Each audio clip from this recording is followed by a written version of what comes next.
Kimberly say don't know. Vincent say bullish. Xiaoling say bullish. Joe is bearish. Seeing a rising wedge pattern. What else? Volatile. Definitely volatile, right? But the volatility has also dropped quite a fair bit, right? VIX have gone down. So it's not as volatile as I think in the middle of April, that was really very volatile. One day can be like 3-4%, right? Down. And then there was one up day of 10%. Team is bearish. Okay, so it's 50-50. Right. It's kind of true that we won't know exactly what the market will do next. Okay, it's uncertain. If we can predict so accurately, right, then we don't need to do any kind of analysis, right? Just predict and bet on our prediction and we'll make money. Okay. So if you ask me, I also won't know, right? And how then do we invest without making this kind of prediction? And naturally, we will also have this kind of bias, right? Whether we are biased on the bullish side, whether we are biased on the bearish side, we will find enough reasons to support either direction. Okay, that's the truth, right? And that's not the way to invest, if you ask me. Okay, it's not to predict and then bet on our prediction.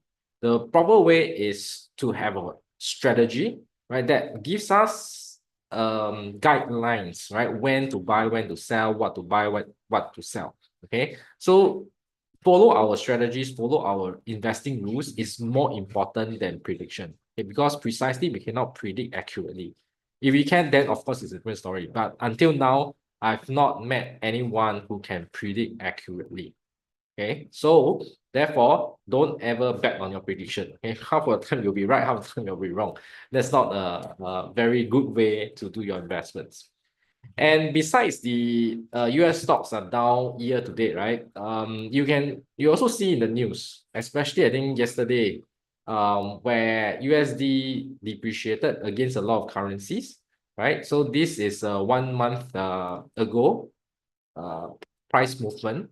And you can see USD indeed weakened against a lot of currencies, right? Euro against Euro is down almost 4%. Against Swiss franc is also down 4%.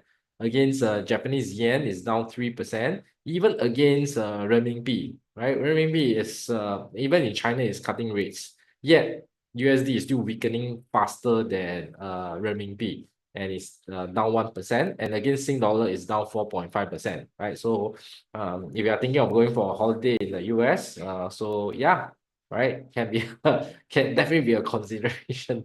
For a period, it was yen, right? Yen was very weak against Sing, but yen has appreciated. At least not as cheap as before, right? But now the case is that the USD is weakening. Okay, so there could be many reasons why USD is weakening, and one of which is the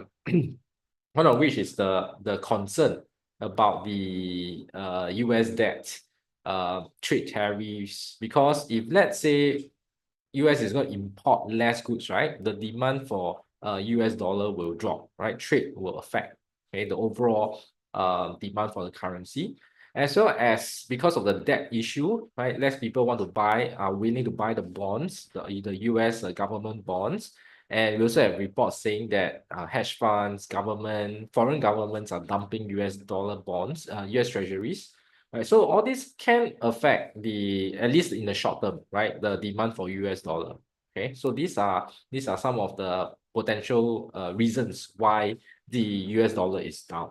Okay, and not only that, not stocks down, US dollar down, but bonds are also down, right? So this is the US Treasury, as we discussed just now. Some of the is less desirable, right? Given the US rising debt issue, and also because of the trade tariffs, foreign countries feels that they are less obliged to reciprocate with buying of US Treasuries, correct? So again, the demand for these kind of bonds went down. Okay, and also because of rising debt, the credit worthiness also get eroded over time. So the yields went up and the price went down, right? So whether you look at 1 year, 3 year, 7 year, 10 year, 20 year, they are all down for the last 1 month. Okay. So now if you put this picture together, right, your stocks are down. Okay, US let's say you do a 60-40 portfolio, right? The very conventional financial planning kind of a model, right? 60% in stocks, 40% in bonds. Then people say that US is the best place to put your money because the stock go up a lot in the long run. And then which means you also need to buy in US dollar. Okay. So this is down, this is down, this is down. Triple whammy. Triple whammy. Okay. So far this year, if someone who is heavy in the US, it's hard to be positive, right? Not impossible. There are still some stocks that went up, right? Like if you buy Berkshire Hathaway, it went up. If you buy more value-oriented stocks, it went up. But generally speaking, it is not the case. Okay, so it is down. For most people who are very heavy into US, this is not a good position to be in. Okay. And if you take a look beyond the US, in fact, the ex-US markets are doing better, right? Just give you a sense. So S&P 500 is down about 5% year to date. Okay, so this is year to date. This is not just last 1 month. And the defense, especially the European defense company, the stocks have went up a lot. Even in Singapore, ST Engineering has went up a lot due to this geopolitical tension. And also because of US or the Trump-led US doesn't want to get involved in the Ukraine war or the defense of NATO. And therefore, the European countries are on their own and they need to buy their own weapons and not the American-made weapons. And therefore, the European defense company stocks went up a lot. Okay, so you can see the defense ETF is up 41% year to date, right? Then if you talk about just Europe, okay, European equities, European stocks as a whole, the index is also up about 17%, right? So Europe is actually doing very well, contrary to all the turmoil that's going on there and the perception that Europe is slow, Europe is not innovative anymore. Yet the stock market did very well this year, right? If you even look at the different countries in Europe, their indices are up even more than 20%. Okay, yeah. And you want to make a guess, which is the European stock market that went up the most? Make a guess. Which country in Europe saw highest returns this year so far? If I'm not wrong, it's up about 30%. For the fun of it, just make a guess.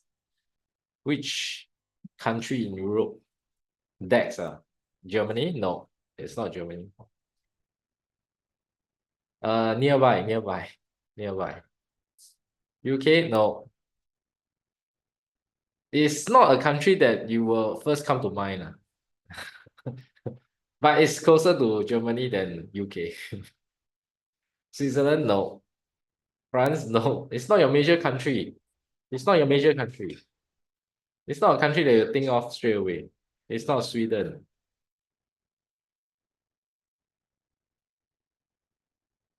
Italy did not bad. Slovenia. There's no ETF that tracks Slovenia or Slovenia. Probably it could be done well. I don't know. Right? I didn't track that. Okay, the best. No, it's not Portugal. It's another P. Okay, Poland. You can go and check. The ETF is EPOL. I think it's up 30% year to date.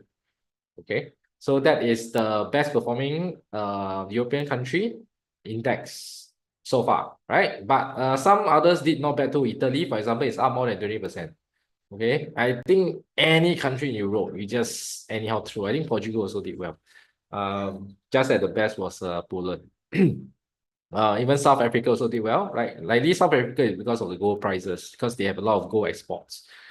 So these are things that are happening outside of the US, right? Because I know that a lot of investors are very focused on the US markets. If you pick individual stocks, probably yes, right? But if you are an index person, right, this is another crucial time to show you that it's not always true that the S&P 500 is a no-brainer. You just buy and hold. You will always outperform. There will be some years that it won't perform, right? But that said, right, it is indeed true if you zoom out over a long period, it has performed considerably well, right? But we cannot guarantee forever that it's going to be like that. Okay, there is this thing called sector rotation in the market, and I think this year onwards could be a sign that sector rotation is already here. That means that markets outside of the US may do better, right? Value stocks may do better than growth stocks. So there could be a rotation. Okay, so be open and aware about this kind of other investments that you are not familiar with. Even China, right? China is up 15% for all the talks about China slowdown, China deflation, all these kind of things, right? But you can see actually China has indeed really recovered already. It has bottomed in 2023, right? 2024 it did well, and 2025 continued. And even Singapore, okay, it's up 15%. So there is this tilt towards ex-US, right? So it is a sign that US, because probably likely, if you ask me, is because of Trump's action. It pissed off a lot of people, right? So investors are also starting to see where they can shift their money to instead of US, right? It doesn't mean that they exit US totally, but some allocation to elsewhere at this point suddenly makes a lot of sense. Okay. Yeah. I also do advisory, right? So I also have clients starting to look even since the start of the year, right? They feel very uncomfortable that the US market is felt very overvalued. They are looking at reducing their US exposure, right? And looking at other markets. Okay.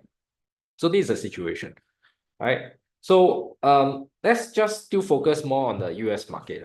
And this is what's happening, right? Because regardless, you still have to talk about the biggest economy in the world, which is US, and the second biggest would be China. And the two are loggerheads right now. And as day goes by, it seems like their animosity is getting worse. It's not getting better. Since like even Trump first term. Okay.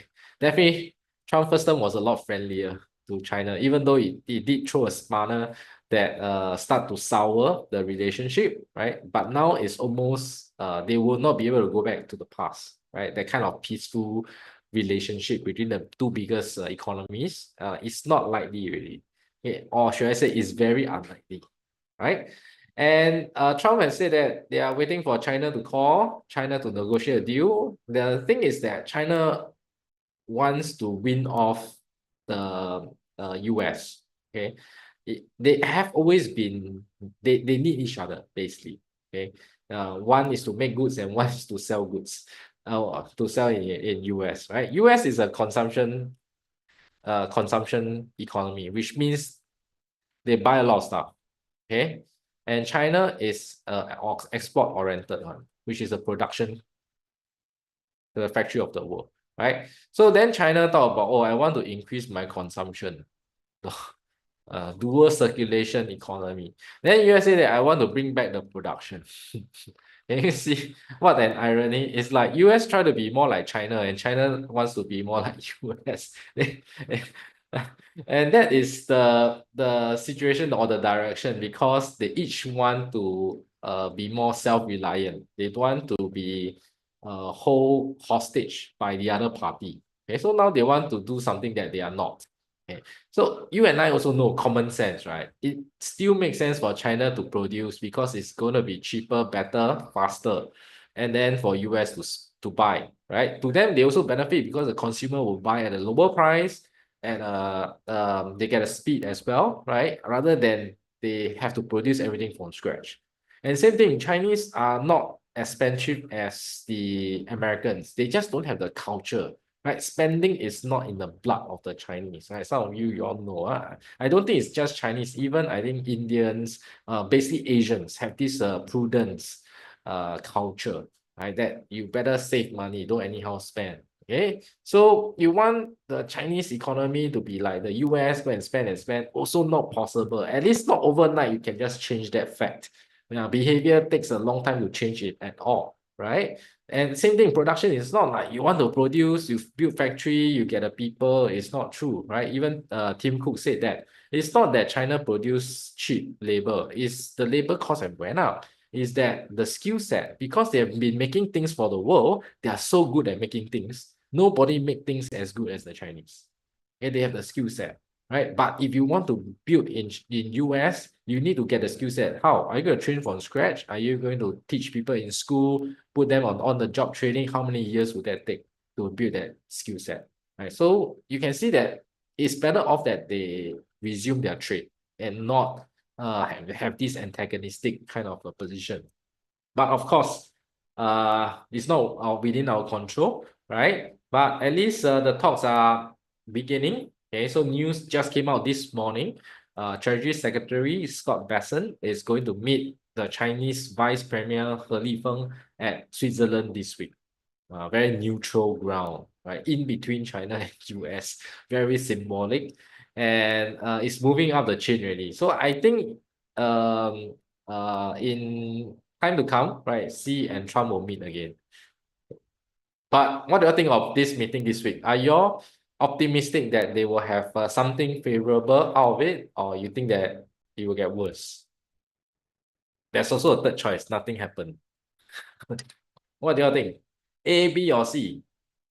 A is they become more amicable, right? At least they agree to lower the tariffs, right? Not totally do without, lower the tariffs. B is that just got worsened, it's flip table, you know. Wow, it's not happy, they raise the rates again. C, nothing happened. All think that C, yeah, right?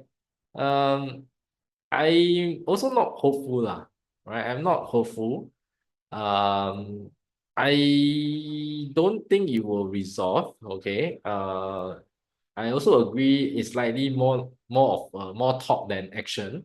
Nothing promised, right? Because it's not even with China. With the rest of the world, you see, there are not really deals coming out, right? No deals done so far with the US. And China is their biggest enemy, and China is the one that they are primarily targeting in this global tariffs, right? If other countries haven't get a deal, right, it's very unlikely China is going to get a deal out of this just one meeting. Okay, I would think that they would need a lot more meetings to trash things out, right? But I also believe that the outcome is not going to be something that is very favorable for both sides anyway, right? So I think that the tariffs are here to stay. It's just what number are we looking at? Okay, definitely not at 10%. Definitely, I think much higher, maybe 50% and upwards. Okay. In this case, right? So it's just boiling down to the number, okay, what it is going to be. And what are countries doing, right? So of course, now they are negotiating with the US. As we mentioned, there are no deals done, and this is still remaining to be a question mark. Okay. And countries are forming their trade alliances, right? So China visited Southeast Asia, if you recall, last month, very fast after the tariffs. Xi make a visit to Malaysia, Vietnam, a few countries in Southeast Asia. And then China, Japan, and South Korea are also in talks to talk about they can sell to one another, right? Whatever they produce. And just this morning, UK and India struck a bilateral trade agreement. So India will take away some tariff or lower the tariff gradually on the whiskey, gin, automotive from the UK, right? So this would also foster more trade. Right. So what is happening here, as you can see, this is a natural progression. China versus plus EU, right? So there are a lot of these trade alliances being formed, and it's only natural, right? Because they need to find alternative buyer. US is the biggest consumer, the consumption economy, right? So a lot of people export things to US, and if they can't sell to US, and in fact now even they don't trust US as much as before, right? Because they don't know when is Trump going to what suddenly throw another tariff out of thin air. So they want to find alternatives. They want to establish new trade agreements, new trade routes with other countries. And what meant to be isolating China end up backfire, right? It create more alliances among the other countries, closer ties, right? There's this saying that if you want to unite everyone, right, make a common enemy, right? So US in a way has made itself being a common enemy of the global trade. Okay, so now everybody trade together and just exclude US out of the picture, since US the one to negotiate in good faith. And countries domestically are also looking at fiscal monetary stimulus, right? So China again today just cut interest rates, right, to about 0.1% cut to 1.4%. Okay. Likely, even Sing dollar, right? Even Singapore doesn't control interest rate, but we control the currency exchange rate, right? So it's also appreciating in a slower gradient. So that means that it's also some sort of a monetary loosening kind of position or policy stance as well, right? So these are what's going on.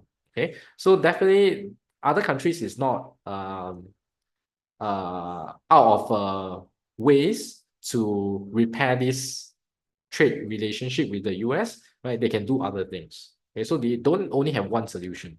There are alternatives, right? Of course, the best is trade resumes for everyone, right? But as I said, it's wishful thinking. I don't think it's going to happen anymore. All right. So now, after we have run through the situation, have update, and also don't forget, India and Pakistan is fighting right now, right? Aircraft crossing each other, firing, shooting down aircraft. Again, this kind of conflict is very unwarranted, right? I would say. And we still have other conflicts not resolved yet, right? The Israel, Palestine, Ukraine, Russia, and you can see, right, it's spreading eastwards. Okay, very scary. Okay, let's hope it stop there. Stop spreading eastwards. Very, very close. Yeah, Myanmar also in civil war. So the world is not a very peaceful time. Okay, it's not in a very peaceful time. So how, given all this picture, will you change your stand? Just now, before we start, I asked you bullish, bearish. I got a 50-50, right? Half bullish, half bearish. So now, would you want to change your answer? Are you bullish or bearish? Let's stick to US stock market. Let's not talk about other markets, okay? Let's not talk about bullish market. Let's talk about US market. Are you bullish or bearish? More bearish. Alamak.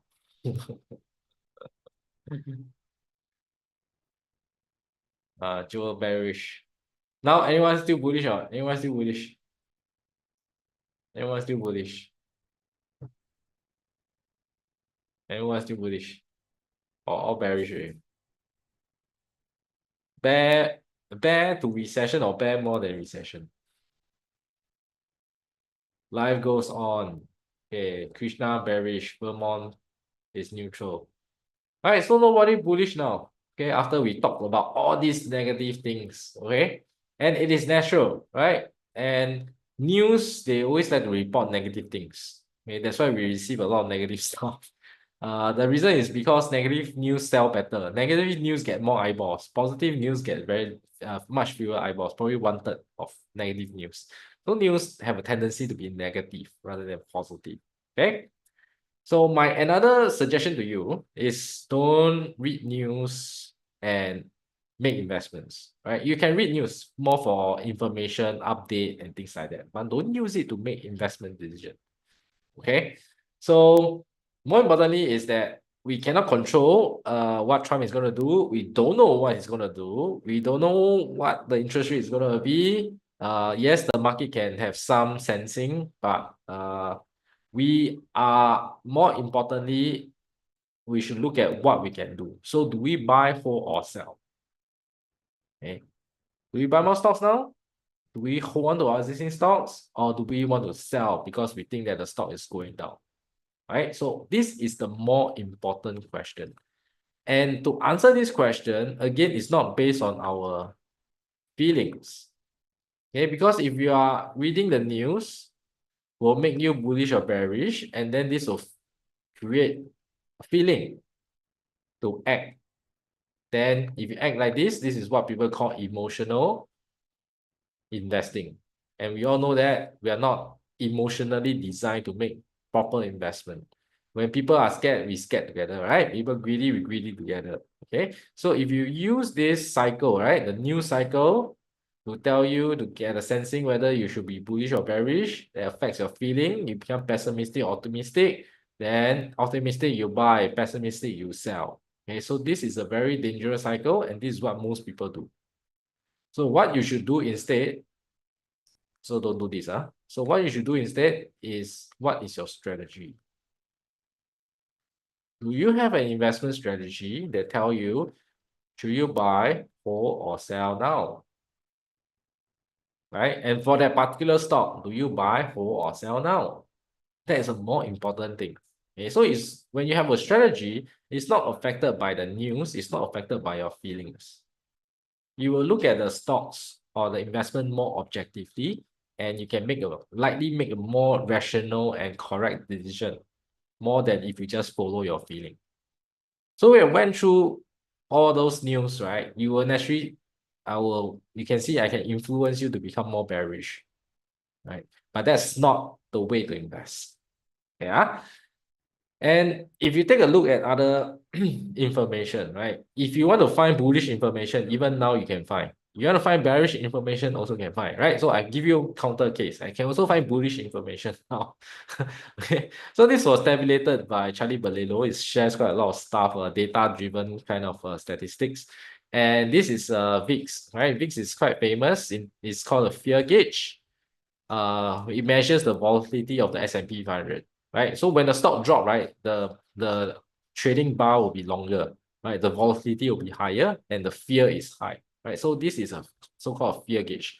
The higher the VIX, the more fearful the market is.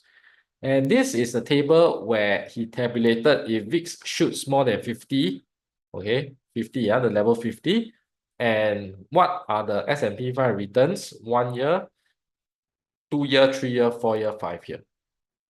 Okay, so you can see based on the data, when the VIX hit 50 is actually very fearful. It's usually a market crash. And then usually the stock will do very well 1 year and beyond. Okay, 1 to 5 year, at least here. It doesn't say that 1 month, 3 months you will do well, but it says that 1 year, right? We don't have the fidelity less than a year, but this is what we can see. Okay, so this is another point that I can say that, I can find bullish information if you want, even amidst all this negativity, right? And indeed, 8 April, the VIX went to 50 and went down after that. And what happened from 8 April? It's a month already, right? So from a month ago, your S&P 500 is actually positive already. Okay, so in other words, it's saying that 8 April is the market bottom. Was the market bottom. Okay. And this is another data to show you, also by Charlie Balelo. And this is the table of biggest one-day gains for S&P 500. And then what happened to the returns of S&P 500 1 year, 3 year, 5 year later. You can see again, if he has a big one-day gain, usually 1 year, 3 year, 5 year later, it will be positive as well, right? So you can see the tendency of the S&P 500 delivering a positive returns after a big drop is usually positive. Okay, so it's the very next day, 9th April, S&P 500 saw a very big return, almost 10% in 1 day. This is not 1 year, this is in 1 day. Okay, yeah. So of course, a lot of people still say they can bounce, but indeed after that, the stock market rebounded and never see a low thereafter. Okay, so if you want to take a look, let's go back to the very first chart, right? So this was 8 April was 8 April was probably here. Was it 7 or 8? Sorry, 7 was here. Then 8 was this long bar. This is the 9.5% bar. Okay, so actually 6 April was the bottom. All right, and then the market just climbed back. Of course, it struggled a little bit, zigzag here and there. It's normal. Market don't go up in a straight line, right? And then after that, it went back up. Okay, so you can see that you want to be bearish, you can find reasons to be bearish. You want to be bullish, you can find reasons to be bullish. Okay, so it boils down to what is your strategy, right? It's not what you feel or what you predict where the market is going to be, right? If your strategy saying that, okay, there are some good stocks to buy, they are a good value, then you just buy, right? And you hold them for a period until the exit rule triggers, okay? So I will share a bit more about some strategies, and then you can see where I'm coming from, right? Focus on the strategy rather than looking at the prediction. Okay, so give you for example, right? This is DBS, right? DBS is releasing earnings tomorrow. UOB released today. I didn't check. UOB did well. I mean, I saw the results lah. It was flat, but I don't know how the stock moved today. So DBS is $42. Right, so a lot of people say, this was one of the stock that because I asked some of the graduates of the course and say that, okay, now market down, which is the stock you want to buy? And DBS is like probably the most popular. Because I think a lot of people felt that, wow, it ran up a lot and then they missed the boat. And now, wow, price dropped back to a year ago, right? It's a good time to buy. Okay. So, how? What do you think? DBS $42. Can buy hold or sell? Buy hold or sell?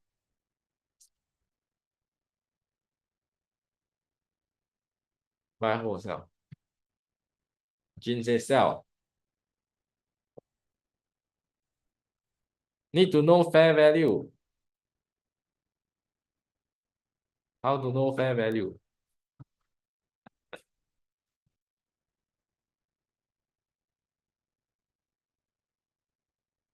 Oh, $42. Buy or sell?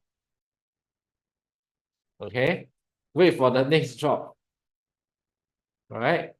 But the next drop, you know, people always say this one, right? Oh, if the stock drop to this price, right, I will buy. And then when the stock really drop to this price, right, what do they do?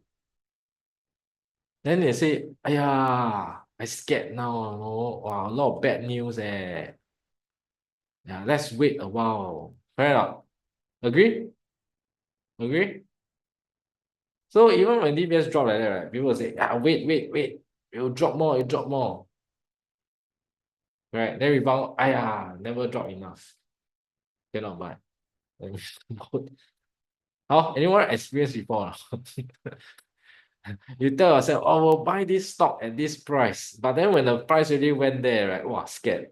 Because wow, like the world is going to World War III, you know, wow, better don't anyhow buy stock. Yeah. Do you know it is natural? It will always happen, one. Because for a stock to drop, there must be a reason, one. You cannot stock drop to the price that you want to buy and there's no bad news, one. Okay, so remember, if you want to buy a stock at a much lower price, and indeed it goes there, it will always come with bad news. Okay? It will always come with bad news. You cannot buy a stock at a low price and there's no bad news. It just doesn't happen, right? And that means that if you want to buy low, you need to overcome your fear of bad things happening or whatever bad thing is happening at that point in time. Understand? Yeah. So in terms of definitely depends on your strategy, right? Some buy for dividend, some buy for capital gain, and some wants to buy in at a good price. So there are different kind of strategies. Okay. So if you ask me, my strategy would tell me that probably a 30 to be conservative lah. Not that cannot buy, right? If you want to be conservative, probably a $33.79 will be a very, very good price. A very, very good price, right? But there are other metrics that say that it's not expensive, okay? But definitely it's not like super undervalued, right? At this point in time, okay? Whether is it OCBC, DBS, UOB, of course, they have a different price point, okay? That's how you evaluate, right? And I want to, again, show you different strategies. Let me demonstrate the first strategy first, the value strategy, to give you a sense that if you have a strategy, then you know what to do, okay? Just give me a while. Let me pull out the data.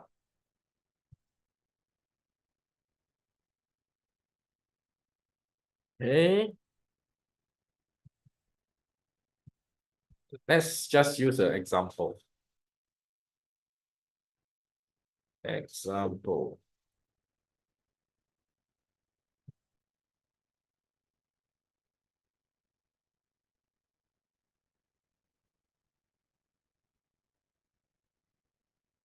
Okay, so let's say I want to look at this stock, right? Whether it is worth buying or not.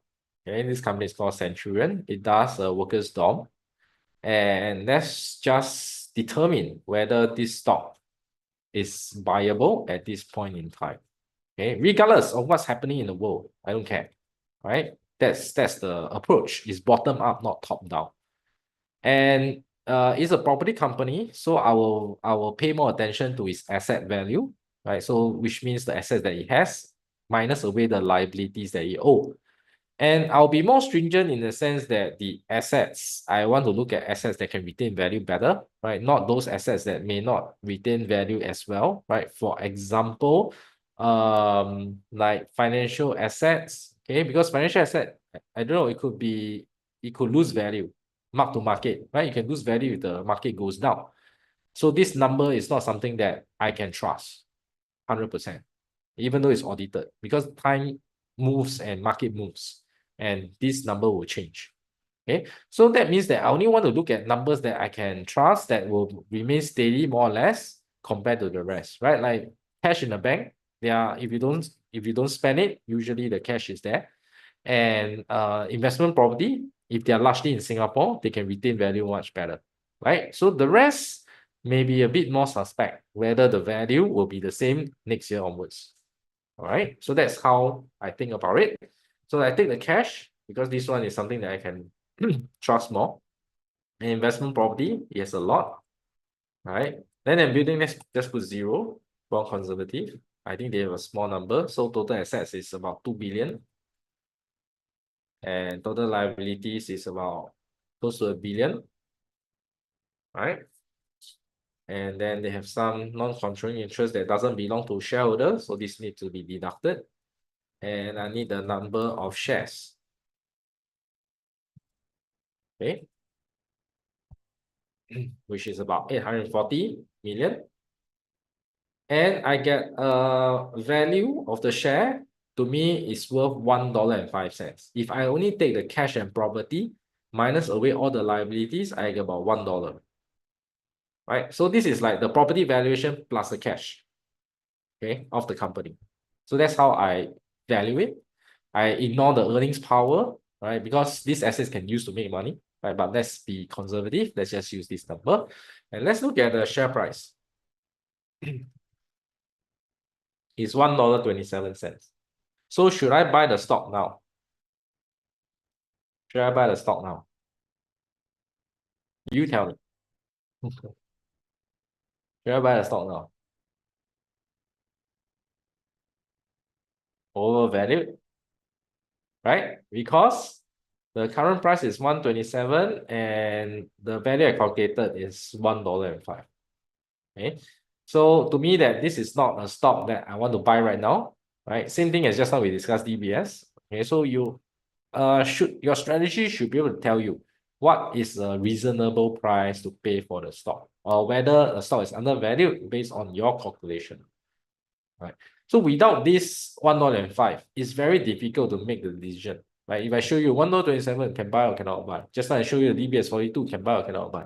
Right. So it needs to have this benchmark or this yardstick for you to measure. Okay, this stock is overvalued, this stock is undervalued. And that method to measure the value of the company comes from your strategy. What is the strategy you use? And the problem is different companies are valued differently. Right. So this is this method is applicable for this stock because it has a lot of assets. But for an asset-like company like a tech company, then it's a different story, right? Because the tech company won't have assets for you to do this, and you will always appear overvalued if you try to do this method. Okay, so regardless, you need a strategy, right, to tell you what to do. Okay, let's look at a 5-year perspective, right? So if you look at if you did the valuation and it was say $1 2 years ago and it was 40 cents, can buy or not?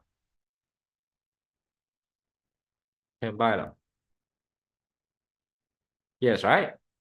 Okay, so you can see if we take the reference of $1, you can see that it has been undervalued for a long time. Okay, only the last 2 years, the share price keep rallying, right? Keep rallying. Okay. And because they are going to not rumor lah, they have stated their intention to spin off a REIT. Okay, spin off a REIT, and that means that they can realize a lot of the property value, and also because the workers' dorm business have grown a lot, right? The rental price keep going up because there's a shortage, and it takes time to build. Okay, so that is how knowing where is the valuation will help you decide whether you should buy or sell the stock. Okay, so this doesn't require you to make a prediction. Doesn't need you. This Centurion share price will go, I don't know. Right? How I know? Okay, but I know that this is a good value and this is the price I'm gonna pay. I get a very big discount for the assets I'm holding.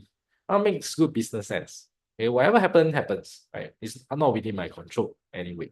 So that is where I'm coming from, right? From a not from a prediction standpoint, but from a strategy standpoint, right? What do you do with this stock now? Buy, hold, or sell, right? That's a more important question. Not what Trump is going to do next. Who knows? Okay. Is Centurion a value or a growth stock? This is a value stock. Okay, this is a value stock. This is not a growth stock. Right. It has cycles. Okay, just that it's in the right cycle. It's in a up cycle now. Okay. So this kind of stock must sell at one point in time, right? You cannot hold for a long term.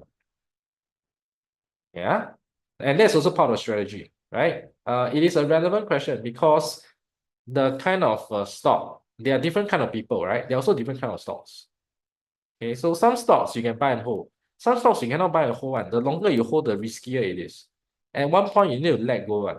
Right? Like value stocks, they are not the best stock in the world. Their business have cycles, they have up and down. Right? If you never sell during the boom, right? And then you bust, you need to hold a long time before you see daylight again. Okay. So this is part of the strategy that you must understand what to do with it. Okay, and not make a guess lah, right? So this stock actually I bought a while back, right? I sold it last year. Okay, I sold it last year. I sold it at 80 cents. Okay, for 164%. Right, so I bought at 30 cents, 30 plus cents. I collected dividends along the way. But right, see, I wasted, right? I should have sold at $1. Today is what, 27. Wow, so much more. It could be a three bagger. Okay, 300%. Right? But the strategy has different levels to sell point. Okay, so if you ask me, I'm good. I'm happy enough. 164% is good enough for me. Right? So indeed, the turnaround was that the company began to see rapid revenue and profit growth. Okay, because the workers' dorm rental has gone up a lot. Right? Then let me then give you another example. Okay, another way of another strategy, because as I said, not all companies you can use this method to do it. All right, let me just give me a while. Let me pull out the file, and we can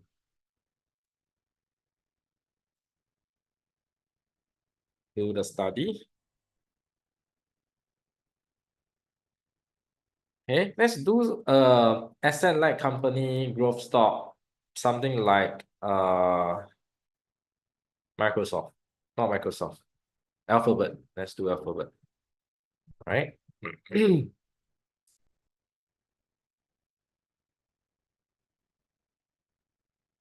Let's do Alphabet. So Alphabet, as you know, is a tech company. It doesn't have a lot of assets. So it is something that you cannot really use that method that I did for Centurion, right? For example, your Google search, which generates a lot of money for the company, is not classified as an asset. Okay, you hear that right? Google search is not an asset in the balance sheet of Alphabet. It doesn't exist at all. But it generates a lot of all this revenue, right? So as such, you cannot use the book value method or the asset method to value them. Okay, so you use something else, right? We have to look at it from a different perspective. And let's just get the number of shares since they are here. Okay. Let me just sum it up. Number of shares in terms of millions. 5497. Okay. All right. Then let me find some of these numbers in the statements. Then we can do some valuation. Right. This is not important. Let's straight away jump to this part. Okay, revenue for last year was 350 million. Right. I need the average price per sale. Let me pull out another file. Stock data. Okay, let's use this. Let's use this alphabet. Okay, this is alphabet. Let me just paint this up. Okay, and I need the average PS ratio for the last 5 years. This is my average. Okay, and I need average P ratio, which is about 25 times.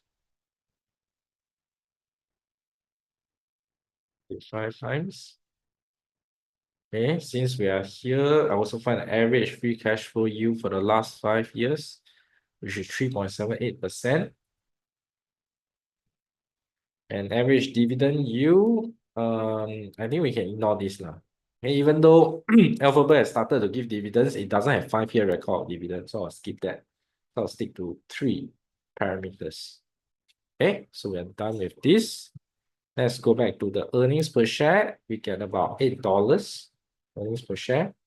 And let's look at the cash flow. Okay, cash flow is here. Operating cash flow. Let's look at the capex. Capex would be 52 billion. Just 52 billion. Okay. And that's about it. Right. So for me, I get a fair price range between 158 to $206. Okay, you realize it is a range. Within this range is fair. And let's look at the share price. $163. So can buy or cannot buy? What do you think? Can buy or cannot buy?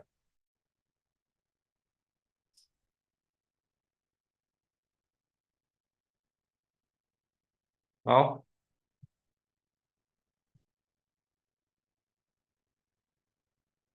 you just say cannot. Kimberly say can. Depends on your strategy, depends on your margin of safety. Okay. Yeah, so this is a valuation range. Okay, so this is what Alphabet is fair. And for growth stocks, because it's considered a growth stock, it's not a value stock, right? So which means the value of the company will increase next year. Right? So for example, this year is 158 to 206, right? Next year it could be 178 to 22 something, right? For all we know. I don't know what's the number. But actually every year, the value will shift upwards, right? Okay, the value will shift upwards. And that's why it's okay to pay a fair price and don't need to wait until it's very undervalued. Right? Because if you wait until very undervalued, you may not be able to catch it. Okay, then the price will rebound already. All right. So growth stocks, they have this habit of increasing value every single year. Whereas value stocks, on the other hand, may not increase the value every year. Right? Or if they increase by a bit. Okay, therefore, you need to buy very cheap in order to have enough meat at the end of the day for your capital gains. Okay, so as I said, different companies, different stocks have different characteristics. You must be able to tell what kind of stock is this, what is the right strategy for me to analyze this stock. Then I can make a more informed decision, a more accurate decision whether to buy, hold, or sell. Okay, so if you ask me, Alphabet is a reasonable price to buy at 163. It's closer to the lower end of the fair price range, which is the lower end is 158, not very far off, right? But if you are very you want to have more margin of safety, right? Then you buy below 158. Okay, but again, you have this number, then you can make an assessment, right? Whether the stock is a buy, hold, or a sell. Without this number, it's just all guessing, it's just all gut feel, it's just all prediction. It's not the way to invest. It's not accurate. Okay. So that is the idea about it. But will the price come down to below 158? I don't know. Right. So that is the that is the choice that you have to make. You have the decision you have to make. Do you want more margin of safety, or are you okay to buy at a fair price closer to the lower end of it? Right? It's possible. Did it go below 158 in the past 1 month? Yes? Yes? Yes, right? Yeah. This number has not changed. This 158 to 206 has not changed since it published its annual report. Okay. What would the margin of safety be here? For me, if it's close to the lower end, of course you want it to be below 158 would be best, right? But buying at 163, 160, I think is still okay. Yeah, it's still okay. Right? This is only the I see Kimberly is making a prediction. Maybe after 90-day tariff pause of expire, it may come down. That's a prediction. Right? You don't care what is the reason. Okay? You don't care. I don't know what's going to happen. Right? But I know what is the good number to buy. Right? So if you want it to wait until below 158, then you wait. You don't know what is going to be the reason that caused it to go down. But when it happens, you pounce. You get what I mean? Right. So that is where I'm coming from. It's not about predicting the market. I don't know. The stock will come down or not. Will it go back below 158? I don't know. Okay. But as long as you get good value out of the business for the price you pay, I think it's good enough. Right. It's also again a very Buffett thinking, right? So he focused more on the business, okay, rather than all the economy, etc. Right? Sell put at 158 can, whichever you want to do. But again, what I'm trying to say is that this is just one example. Without this number, right, without this valuation, it's very hard for you to make a decision what to do with the stock. Okay, and this is only the quantitative analysis, which is the numbers. But how about the business analysis? We haven't talked about that. Okay, by right for growth stocks, you need to look at the business. It's now facing antitrust laws, right? They are trying to break Google up. That's why the among the magazine 7, actually Alphabet is the cheaper one. Okay, because of this pending antitrust measures that's put against them. Okay, so these are some of the issues that you must also know and understand and analyze, right? Then you can make a more informed decision. Okay, but again, I just because of interest of time, I cannot explain every single detail. I just want to show you an example, right? And I want to show you the perspective why using a strategy is important, not listening to the talking heads on CNBC, not reading the media reports because you scare yourself. You will not have a clear answer, buy, hold, or sell. You won't have a number. Everybody is just giving their prediction. I think it's going to crash. I think it's going to be market is bottom, right? All these are not useful to you. Okay, so if you don't have a strategy, get one at least, right? I do more than one strategy actually. Yeah, let's go back. Okay, so we are done with two strategies. I'm going to give you the third strategy. Okay, this is more for short-term trading, right? It's a bit different, not a bit, it's very different from what we've discussed so far. I think buying undervalued stocks, people can understand. Buying growth stock at fair prices, I think people can also understand, right? But when it comes to short-term trading, unless you have really experienced it before, it may be a bit harder or something very new to you, right? It may be initially harder for you to appreciate, right? But of course, I'll try my best, okay, to explain to you, right? As long as you have a strategy, doesn't matter whether is it short term, long term, mid term, whatever term, okay? You have a strategy, then at least you're better off than without, okay? And listening to the media, all right? So before I go into more details, right? What do you all think? Short-term trading. Okay, and short-term, right? I don't mean like few minutes, few hours. I mean weeks to months. A position is held from weeks to months. Okay, it's still quite long for even for traders. Right? Traders usually maybe a few days. Okay, but we are talking about weeks to months. Okay, what do you think? What do you think? Bigger full game. Again, this is depends on what you believe, what you don't believe, lah. Right? I would say be open-minded. Right? There are many, many ways out there. Okay. All roads lead to Rome. Right? Sounds good for pocket money. Yes and no, lah. Yes and no. If you want pocket money kind of trading, you probably need days or hours, right? But this is longer, weeks to months. Sometimes can even hold a stock for more than a year. Okay. All right. Some people don't believe, right? Technical analysis or things like that. Some people don't believe in fundamental analysis. This is a religion problem. It's just like if you're a Christian, you don't believe any other religion, right? If you're Buddhist, you don't believe in another religion. Okay, same thing. If you are very strong or opinionated regarding one style of investing, you start to be close to all other opportunities now.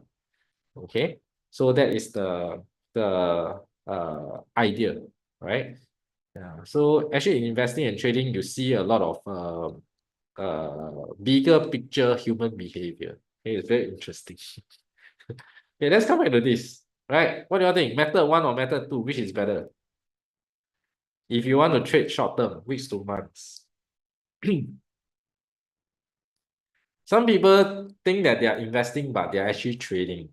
Some people think that they are trading, but they are actually investing. Oh, what do you think? Method one or two? Which do you think will work better? Philip say two. Kimberly say both also can. All right. The answer is actually it's true lah. Both also can lah. But if you ask me, two is safer. Okay, might be a bit counterintuitive, right? Because people think that buy low, sell high it sounds like you make more money, right? Buy high, sell higher sounds so stupid. Why you want to buy high when you buy low? Right or not? Okay, there's a reason why in certain situation you don't want to buy low. Okay, just now we talk about buying low. Okay, because you are doing valuation. When you're doing short-term trading, you don't do valuation, not important. What is overvalued can be more overvalued. Agree? At least in the short term, right? That's why I'm talking about short term. So the idea is, yes, right on momentum, uptrend, correct. Right? It's actually safer because you are, okay, I give you an analogy. Method one is like that. Okay. You know, you have a train, a runaway train, and you're standing here trying to stop the train. Okay.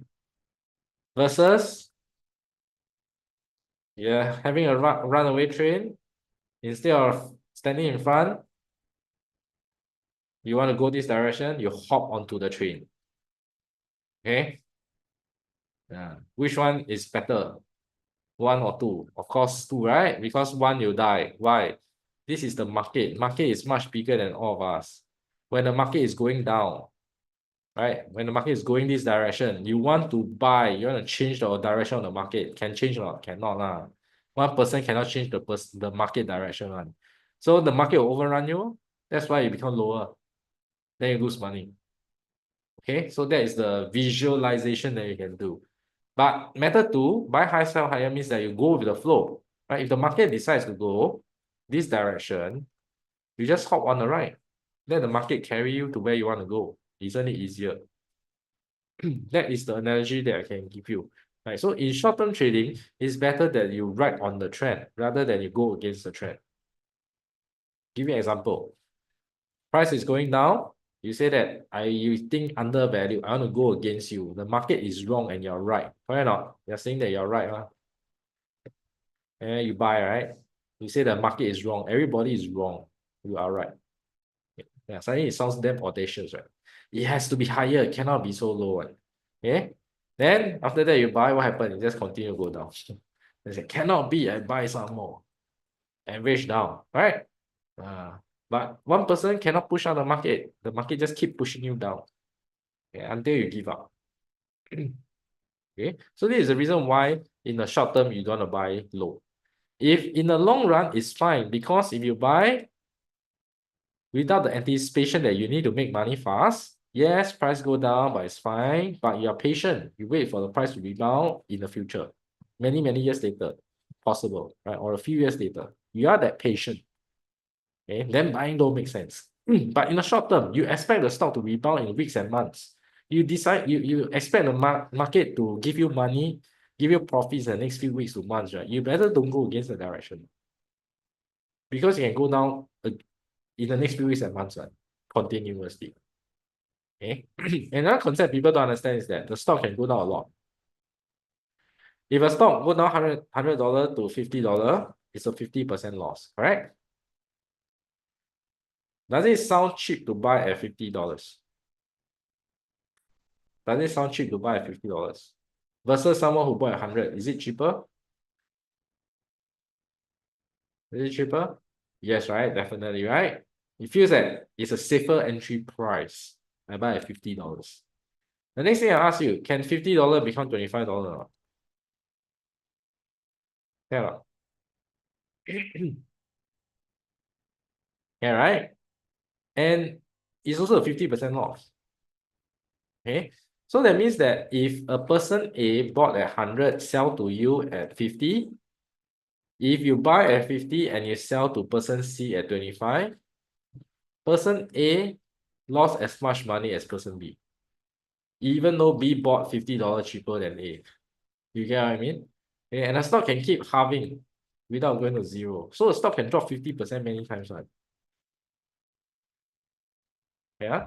So if you have the expectation to make money in the short term, you better don't go against the direction. Okay. You want to go against the direction, it's only for long-term investing. Okay, so it must be very clear again what you are doing. So your strategy will tell you what to do. All right. So that's the first principle in terms of short-term trading. Then if you flip it the other side, which means that you have to buy stock that gone up, also very uncomfortable. Right or not? Sounds logical. If the train is going this direction, don't go against. So you hop on the right so that it can push us higher. Okay, makes sense, right? But then if you go and take a look, wow, strategy asks you to buy here. Comfortable or not? At the top right hand corner of the chart. Why don't buy here? Because you cannot turn back time. You cannot turn back time. Let's say you see here, it's $400, double already went 100%. Okay, the first intuition is that how can they go higher? Already went 100% already. How can they go higher? Cannot keep going up one, right? Yeah, but the strategy say buy because the momentum is high. Right, the momentum ranking is high versus the rest. Okay, so in the end, I bought, right? Even after the stock double. And then this was what happened, right? It continued to go up another 24% for the next 5 months. Okay, 5 months, 24%. Annualized is probably close to, I don't know, 80%, right? Okay, so again, this is why I say that the strategy will overcome all your biases, right? Everything here is all our bias talking to us. Very high already, stock already double at the top right hand corner. Doesn't make sense. You should buy low, not buy high, right? But logic, I would paint to you already. If you want to buy low on the way down, it's even more dangerous. Okay, it's actually safer to buy on the way up. And if you think cannot make, the stock will surprise you. It can go up higher than you think is possible. Just like a stock can also go down lower than what you think is possible. Okay, so investing or trading is about overcoming all your biases, and you cannot just use your gut feel to overcome, because gut feel itself is an emotion, right? The only way to overcome is to use a strategy to overcome an emotion. Then the strategy will tell you buy for yourself. Okay, so that you suppress and not let your emotions make the decision. Okay, give you my example, right? Spotify, $182. Right? Again, looks expensive. Okay, below 100, don't want to buy. Oh, here so cheap, below $100. Eh. Now $182 you want to buy. Not I want, the strategy tell me to buy. Right? I also wish I can buy below $100, right? But at this point, how do you know the stock is going to go up? You won't know what, right? And once the stock established a trend, then the strategy say, okay, can buy. You feel that it's too late. But then 182 went to 334 in a span of 9 months for 80% return. Right? It's not shabby.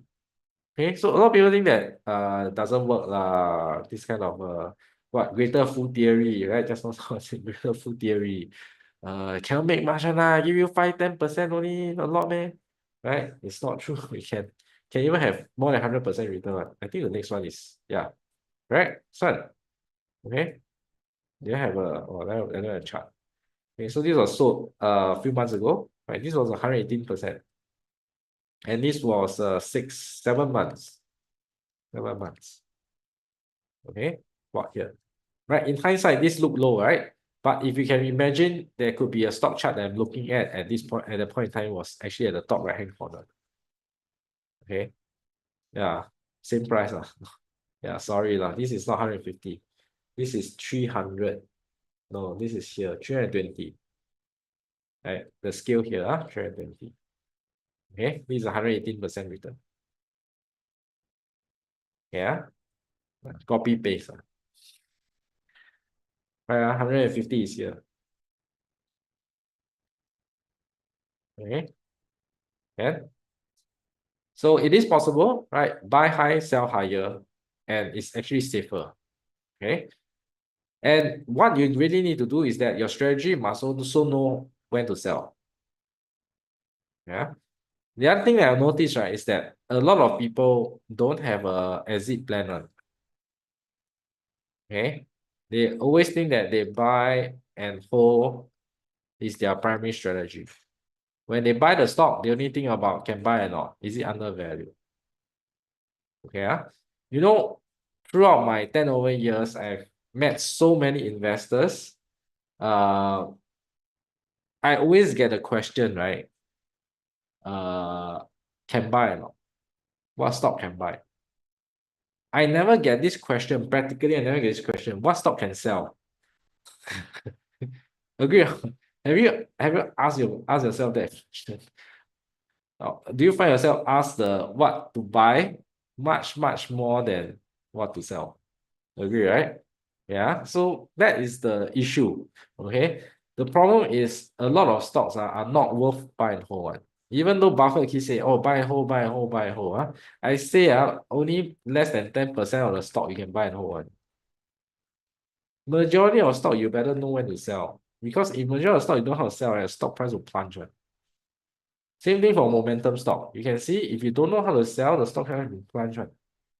Every day drop, every day. If momentum can go up, momentum can also go down. And it works both ways. Okay. So for example, when do you sell? One exit strategy for momentum is that it goes below the blue line over here, you sell.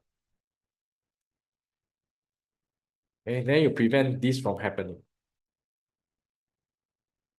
All right. Let's see how it works. Okay. If you notice. Right. Now let's just use this example is clearer. Okay, let me clear this up. Right. So this was sold here. Okay, because it went below the blue line. Did it go down more? Did it go up more? Doesn't matter. Okay, the rule says sell. They say, yeah, I just sold here at this day. How do I know this was the highest day? I only know after it happens. Okay. If reach target price, do we sell all or only 50% to wait for our next high? That it is not per stock basis one. It's relative to the rest of the stock. So there's a ranking system. Okay, there's a ranking system. The strategy has a ranking system. Right? Yeah, just that I do not have enough time to go through the details with you. There's actually a lot of things behind it. There are a lot of rules. Right? I'm just telling you in terms of the concept. Okay, so that you can understand what I'm talking about a bit clearer. Okay. Yeah, so in fact, the momentum strategy is also a strategy that went to cash, right? Because it is part of the system design that if the market is crashing, you do not hold any stocks. That is momentum stocks. Right? Because if it crash, you can crash a lot.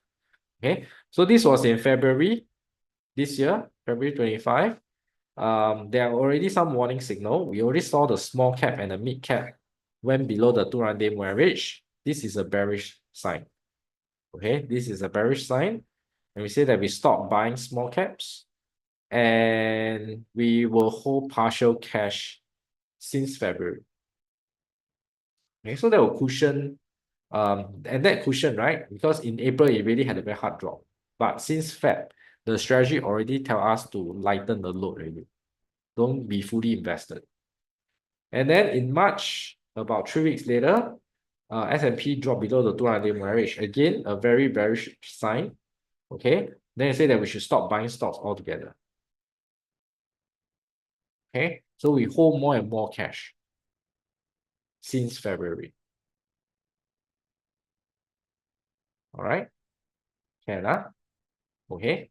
So you can see that the strategy, follow the strategy. We don't know whether, like in February and March, do we know that Trump is going to enact the global tariffs? I don't know. And it's going to be like super big tariffs. I don't know. And did I know that the tariffs is going to sink the market? I also don't know. But because you have a strategy, it tells you what to do. Buy, hold, or sell. That's the more important thing. Don't focus on the wrong thing. Don't focus on who is going to win election. Is the election going to be bullish for the market or bad for the market? Right? You won't get it right. Okay. Ubiquity chart means hold for some time before selling. So the price hit the selling price already, but was sold only some time later. What do you mean? Yeah? It was sold here, around here, when the price went below the. This one is March already, right? So it's sold 26 Feb. Okay. It was sold around that area where it dropped below the 100-day average. Yeah. So that's why I keep emphasizing, the strategy is very important. Okay, this is the older chart. Let's go back. Let's go back to this chart. Okay. So based on if it's a value strategy or growth strategy, we already started buying when the market dropped. We already started buying already, started repositioning already. Okay, because there are a lot of undervalued stocks then. Now rebound already still have, right? Not all stocks have recovered. Just that the opportunity won't be as good, right? Like even for Alphabet, we saw just now, the price have rebounded a bit. Actually 11% since 1 month ago. No longer below the fair value range already, but it's not demanding valuation, right? Others are more demanding valuation, right? Like Apple is still expensive, for example. Okay, but it's about having the strategy and the discipline to apply the strategy so that you know what to do. In terms of momentum, it's not yet deployed. Okay, because when the price is below this 200-day average, it's still considered bearish. Okay, it hasn't proven itself. And the other thing that you must note is that this is a very important line. A lot of traders will look at this line. And when the price starts to rebound to this price point, you should expect the price to come down again. Okay, very likely, right? There will be some price reaction, something like this. Okay, it may pierce through, but this is an important level, and then you can see it cannot hold, it just went down all the way. Okay, so they will test this line again in the next 1 week, right? Within this week or next week. Okay, so you may see some pullback. But this pullback, if it's shallower than this low, right? As long as it stay above or maybe half of this, it is still considered better or bullish. Okay, this recovery seems legit. If the price goes straight down, then you are dead already. If you go below this line, it's dead already. Okay, that means there's a lot more downside, right? That means this is really a dead cat bounce. Okay, so that's what we can tell from here, right? Even from a technical analysis perspective. But again, you need to have a strategy to tell you what to do, right? Otherwise, you're just fumbling around the news. Okay, yeah, because I do meet a lot of investors, and then the all their bullish, bearish, or whether they buy and sell decision, right, is based on how they feel about the news. Okay, I hope by now you should know that that should not be the case. To make your investment decision. Yeah, you must have a proper strategy. Okay, because the news is going to be unique, right? Next time, how? Next time, you another piece of news, what are you going to react? What are you going to do? And then you're not tired, man. Every time you have to rethink about the situation. Why not just focus on the strategy and let the strategy tell you what to do, right? Isn't that better? So today we went through three strategies. Right? The last one was the momentum strategy, which is a short-term strategy. It's about buying high, selling high. Hop on the train that's going in the direction that you want so that it can help you make money, push the stock higher. You alone cannot change the direction of the market. Okay. Then we also talk about value stock. Usually the holding period is about a few years, wait for a rebound, like the Centurion case study. Okay, when the share price rebounded, you will sell, right? Take profit. Okay, you need to sell. It's not buy and hold. A lot of people think that just hold a stock long enough, you'll sure make money. Okay, this is very major misconception. I hate to break the news to you. Most stocks, if you hold long term, will lose money. You never hear that wrongly. A lot of stocks, or even most stocks, will lose money if you hold long enough. So I hope that changed your perspective. Right? Same thing for momentum. It's not about buying high is dangerous. It's that you don't know how to sell that is dangerous. A lot of people chase stock that go up, but they don't know how to sell. Then they hold all the stock, they hold the stock down all the way. Okay. So buying high is not dangerous. It's not selling that is dangerous. Yeah. Then we also talk about growth stock, asset-light companies, tech companies. This you can buy and hold, right? Dividend stocks you can buy and hold because if you hold it, if you don't hold it, then you won't have the dividends anymore. Right. So these kind of stocks, the valuation is different, right? You may not be able to buy it very undervalued. Somewhere close to the fair value will be good enough. And the business analysis is very important. Okay, you must really buy a very good business that can stand the test of time. Because you're going to hold. Anything hold, right? You must be able to stand the test of time. Not speculative stock, you know. Don't go and buy a speculative stock and hold and think that hope for the best. Right? Usually a speculative stock did not have enough history and definitely it's not tested yet. It's not proven yet. Okay? Yeah. So anything that is like what you use at home, what you buy, if you want it to be durable, right? Test of time, right? Must last the test of time, right? You buy higher quality stocks. We buy higher quality stuff, right? Like aircon, you're gonna use for the next, I don't know, 5 to 10 years. You're not gonna save a few $100 just because it's cheaper. You go for a cheaper brand. No, you buy for the quality. Right? You pay it out. If it's $500 more, I pay. Because I don't want the aircon to spoil in the period I'm using it. I want it to last. Same thing, a stock that you want to hold. Make sure that it can last the test of time, not fizzle out after a while. Right? So I think a lot of people don't put things in the right context. They don't understand that there are many different kind of stocks that require different kind of analysis. And basically, you need a different strategy to attack different kind of stocks. All right. So as I said, there are a lot of things. The devil is in the details. There are a lot of rules in the strategies and the guidelines. If you are interested to take it further, if you want something to run away with some strategies and that can help your investment, consider this investing program that I run. It's called the Intelligent Investor Immersive Course or Program, or I3 in short, right? There are three I's. And there will be 6 sessions, right? It starts with a course. And session 1 and 2, you learn about the value strategy. Okay, session 3 and 4, you learn about growth strategy. And you will see that, momentum, where is it, right? Later you know, right? And you will still have other components that are important because we look at global markets, not just Singapore market. We look at US market, we look at China market, we look at Hong Kong market. So different markets have different kind of characteristics. Even stock exchanges are different. Okay, they have different kind of patterns. And they also have different trading rules that you have to understand. So that will be covered in session 5. And session 6 is where we come together to apply what you have learned in the real market. And then we identify what are the stocks that are investable at that point in time. Okay, so it's a practical course. It is not a theoretical one. Okay, so we don't we have, of course, the course materials, but don't expect to be like an academic textbook. Okay, we don't go academic. Not trying to get a certificate. Okay, you're trying to learn how to invest properly. This is like a roadmap that we will go through how we map the stock to the different kind of stages of their life cycle. And that will also give you a sense how to analyze the stock. What method should you use, right, to analyze this stock? And then you come up with the calculation and know what is the valuation and what to do with the stock. Okay. And there will be step-by-step guide. So even if you are a beginner, in fact, it's better because you have no burden.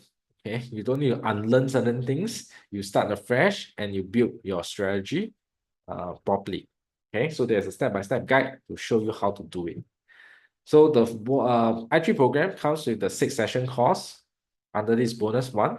Okay, it's a quite intensive one if you ask me. Okay. And this is the ongoing support because after the 6th session, even though it's very intensive, you may not be able to, you will not be able to absorb everything.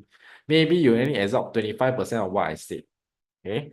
So ongoing, you still need that application part to come in, right? On the job training. So this is where once every 2 months, I'll have a live session. I'm having one next week actually.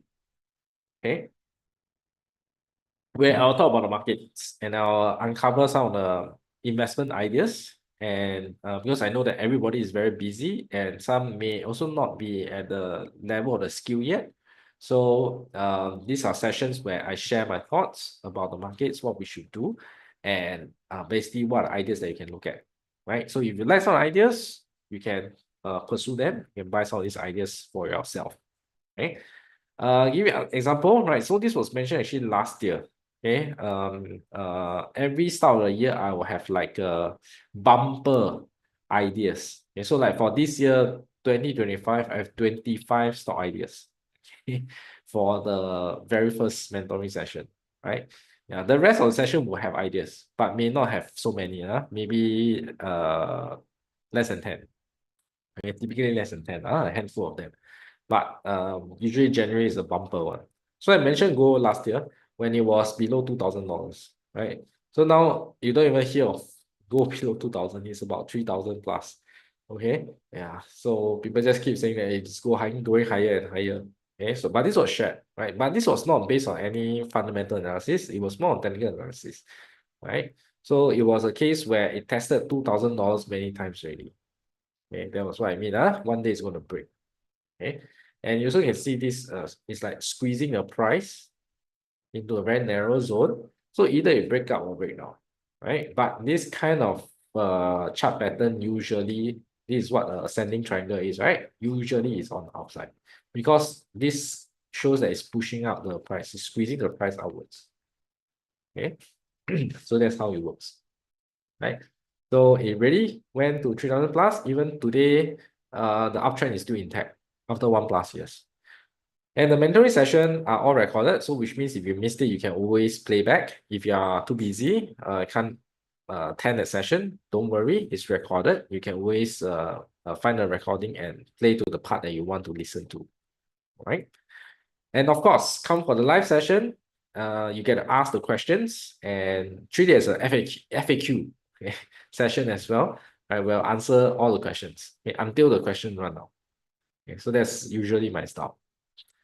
So there's a mentoring session once every 2 months and it's for life, right? Because I do think that investment is a lifelong journey. It's not something that you do it for a few weeks, do it for a few months, and then you can just let it be, okay? And don't need to look at it, cannot, okay? If you want to invest, you have to monitor it, you have to continuously learn, you have to make your decision better and better and better, right? So it is like that, right? And what we can do is that we support you to make your journey easier, right? To find ideas for you, to analyze most of the things for you, at least you absorb it, okay? And you decide, right?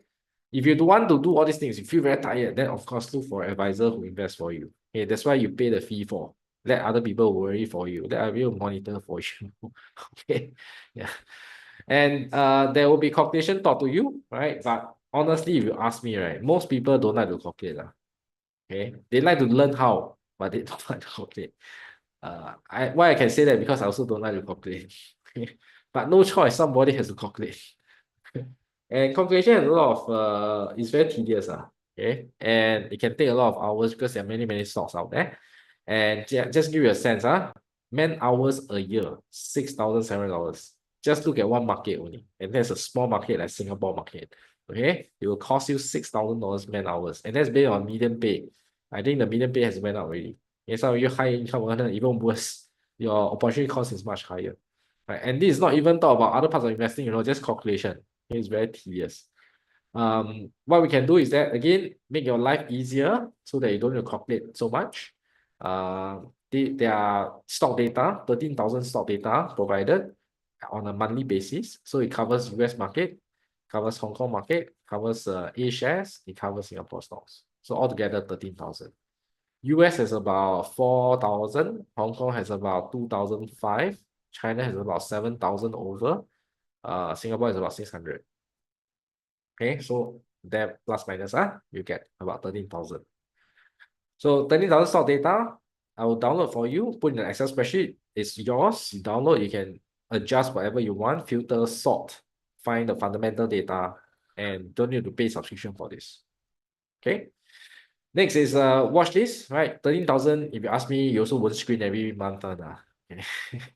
And that's why we have a narrower watch list, about 400 to 500 stocks.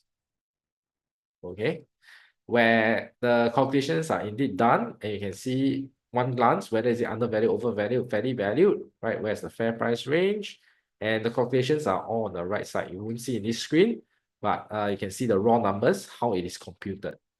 Okay, so everything is transparent. What we teach you is how we use it to value the stocks.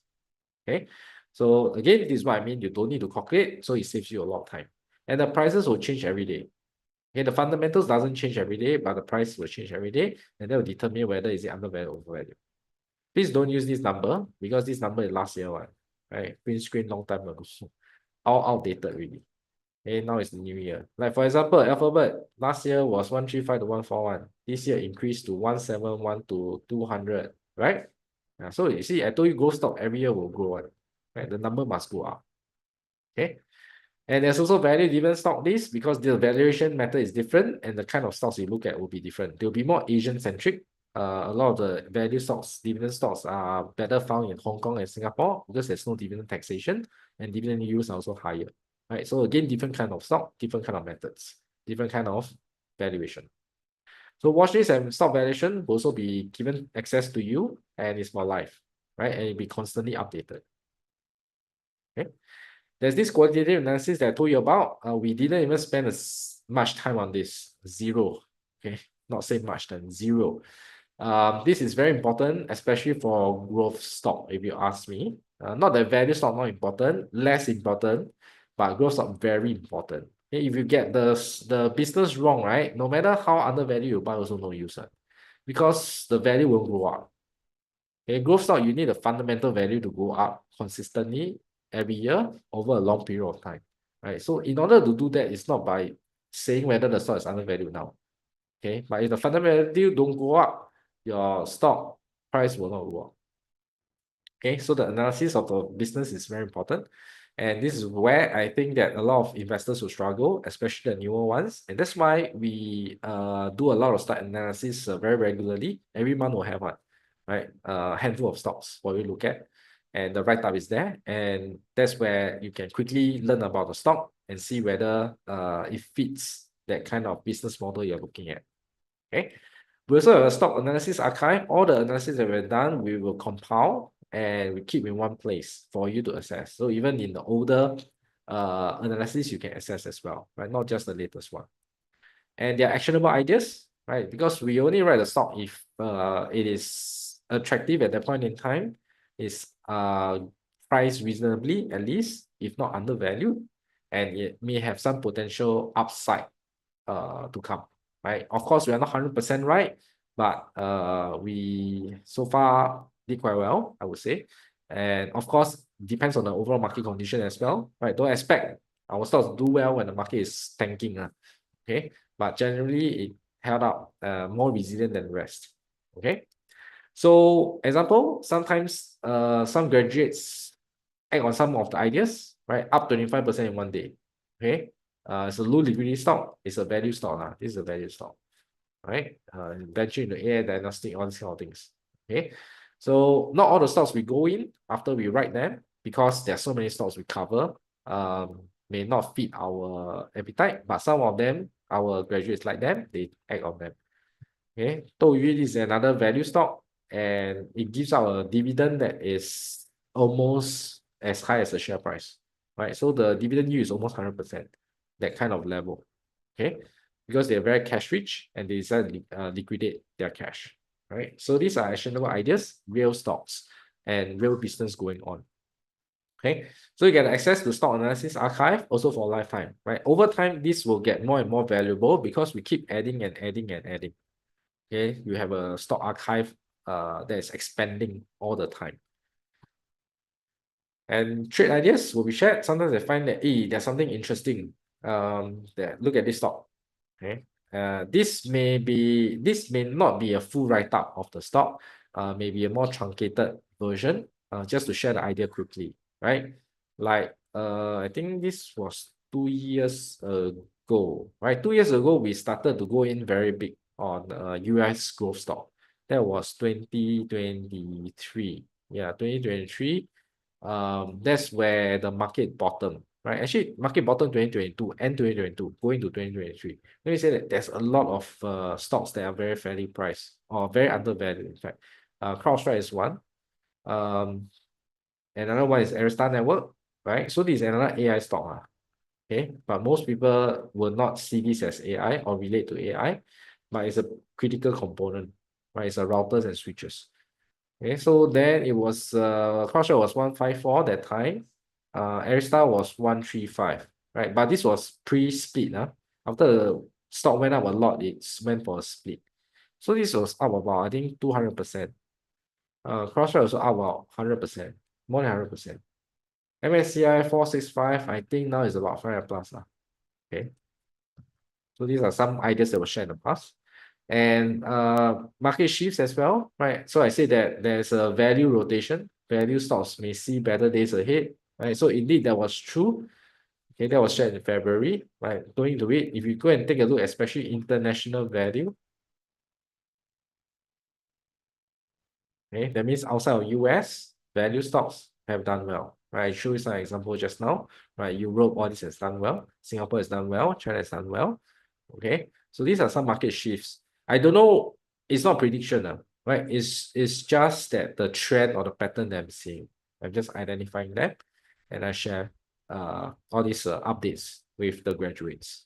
Okay, so these are trade ideas and alerts about the market, and it's also for lifetime support.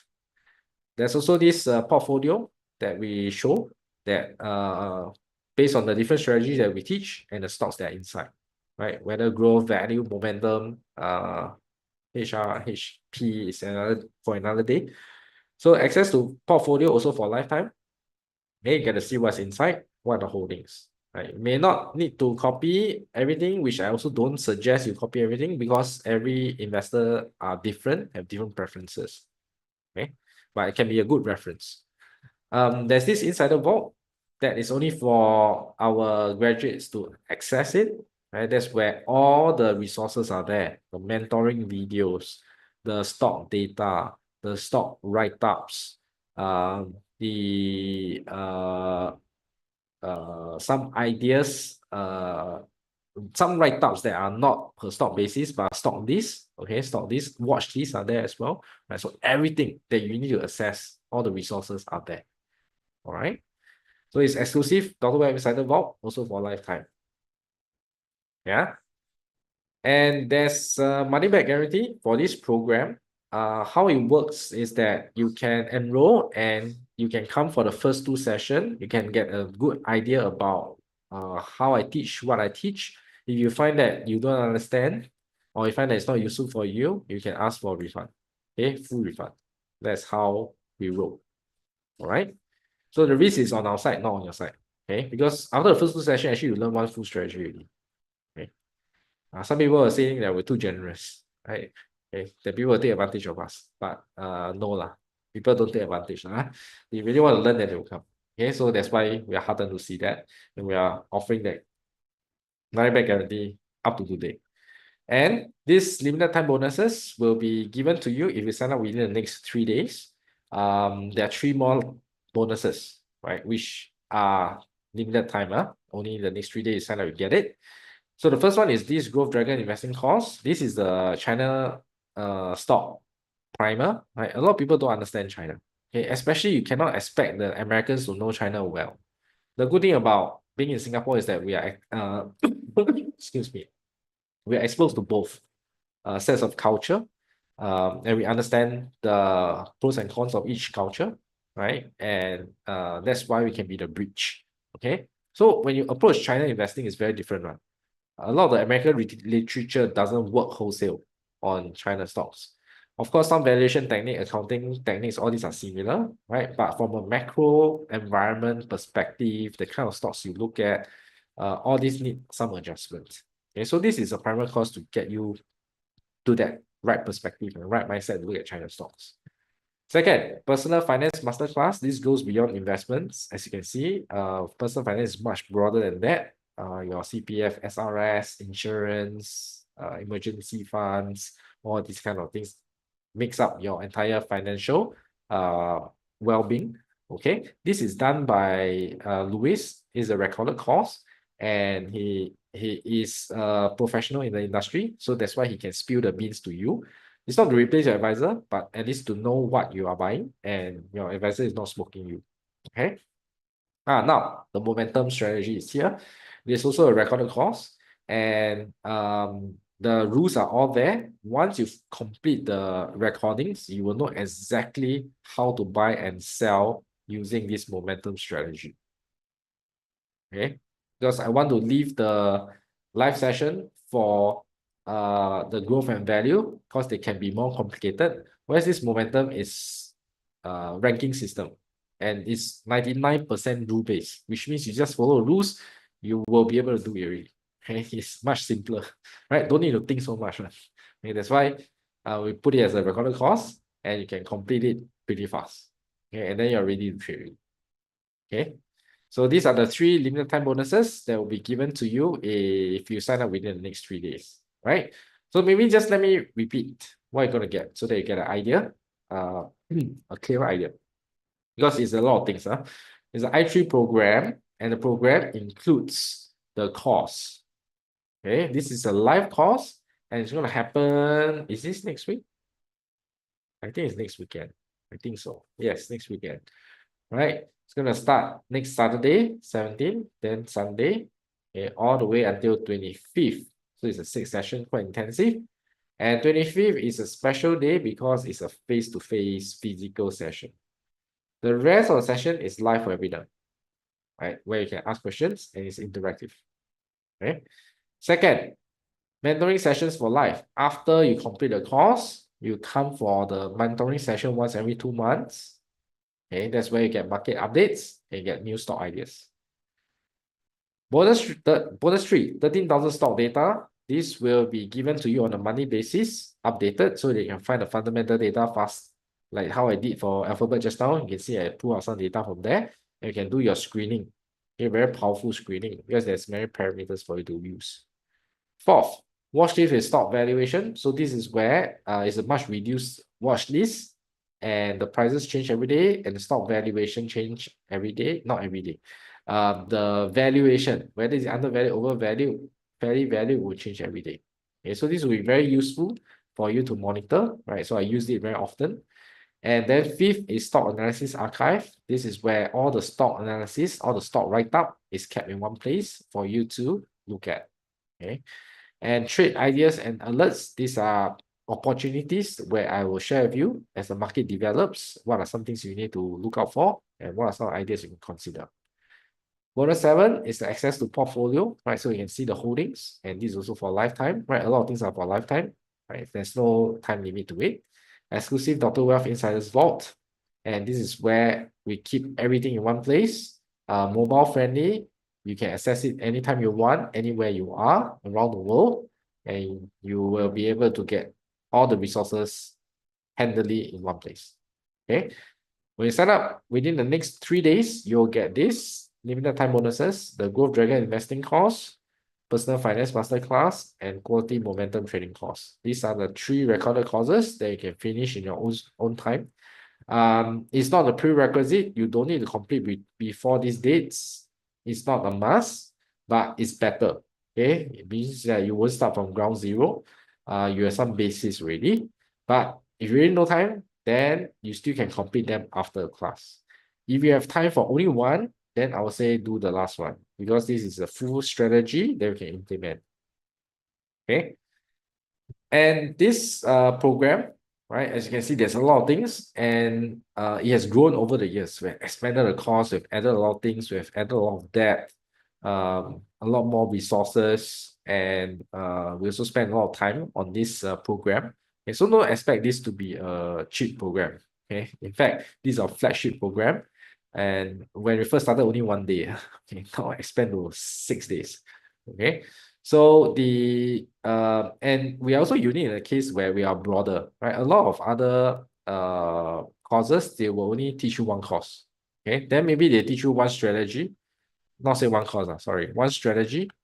Okay, it's one course. Then they'll probably charge you, say, I don't know, $3,000. Okay, then we teach you 3 strategies.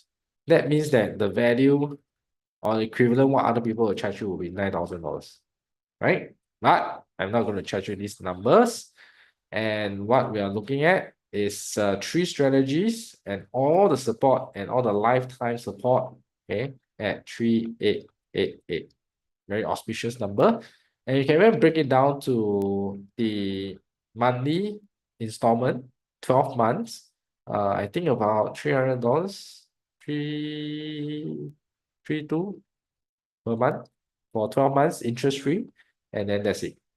There's no upsell, there's no cross-sell, there's no other things, right? So this is one investment and you get a lot of things for a lifetime, and there's also money back guarantee. Okay, as I said, the risk is on our side. If you're interested, the link is in the comment box. You can click on it and you leave your contact. We will get back to you. Okay, so if you sign up within the next 3 days, we'll give you these 3 additional bonuses. And if let's say you have bought any of these 3 courses from us before, we will less off the amount that you pay for any of these courses from the this program cost. Okay, so we will be fair to all our own customers as well.